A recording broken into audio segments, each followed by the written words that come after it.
Olá, bom dia. Hoje eu quero ler com vocês Tiago, capítulo 1, do verso 12 a 18.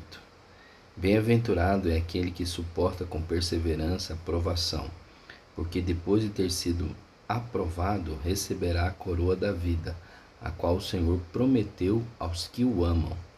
Ninguém, ao ser tentado, diga: sou tentado por Deus, porque Deus não pode ser tentado pelo mal e ele mesmo não tenta ninguém. Ao contrário, cada um é tentado pela sua própria cobiça, quando esta o atrai e seduz. Então a cobiça, depois de haver concebido, dá à luz o pecado, e o pecado, uma vez consumado, gera a morte. Não se engane, meus amados irmãos, toda boa dádiva e todo dom perfeito vem lá do alto, descendo do Pai das luzes, em quem não pode existir variação ou sombra de mudança. Pois, segundo o seu querer, ele nos gerou pela palavra da verdade, para que fôssemos como as primícias das suas criaturas. Bom, Tiago aqui no capítulo 12 continua ensinando sobre provações, só que agora ele faz uma distinção, uma diferenciação entre tentação e provação. E ele começa dizendo que bem-aventurado é o homem que suporta, né, a aprovação para depois ser aprovado, e esse receberá a coroa da vida. E essa promessa foi feita aos que o amam. Então aqui a provação aparece como um pequeno teste que fortalece a nossa fé. Não é algo para ser destrutivo. E em seguida ele corrige um pensamento muito comum, né? Muito comum e perigoso de culpar a Deus pelas tentações. Mas isso está bem claro aqui, que Deus não é tentado pelo mal e nem tenta ninguém.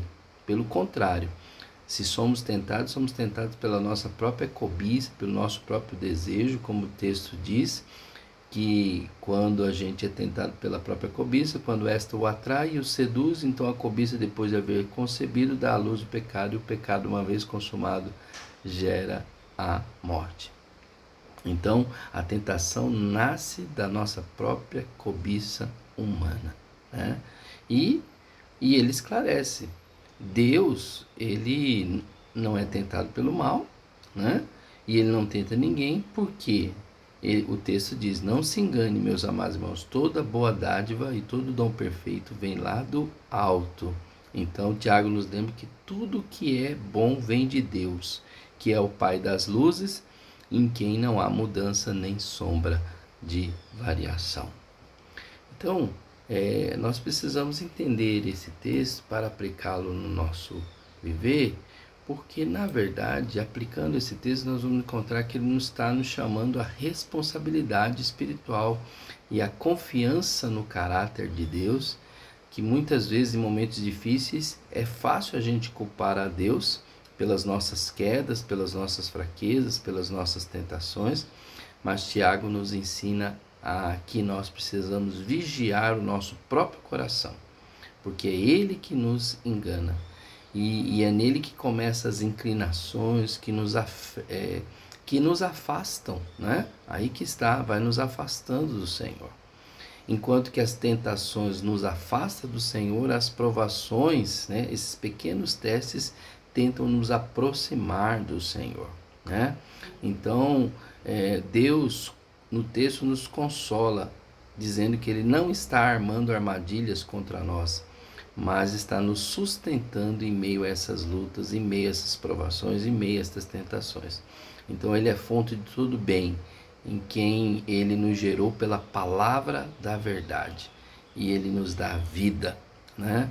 Então o cristão que aprende a resistir o pecado, perseverar nas provas e manter os olhos em Deus, ele tem lembrado de que as lutas podem nos amadurecer a fé, mas a tentação deve ser enfrentada com vigilância, dependência e firmeza na palavra do Senhor. Então, que você tenha essa palavra nessa semana, nesse dia, para você estar consciente de que o Senhor está conosco. Senhor, muito obrigado por essa palavra, por essa meditação, por esse tempo aqui, para que possamos entender como que o Senhor trabalha nas nossas vidas. Que essas provações, ó Deus, que a gente enfrenta, a gente entende que precisamos amadurecer com elas. E das tentações, a gente saber vigiá-las, porque é do nosso próprio coração que nasce essas tentações. Que o nosso coração se incline não para as tentações, mas para o Senhor. Dê-nos um dia abençoado e rico na Tua presença, em nome de Jesus. Amém. Tchau, tchau.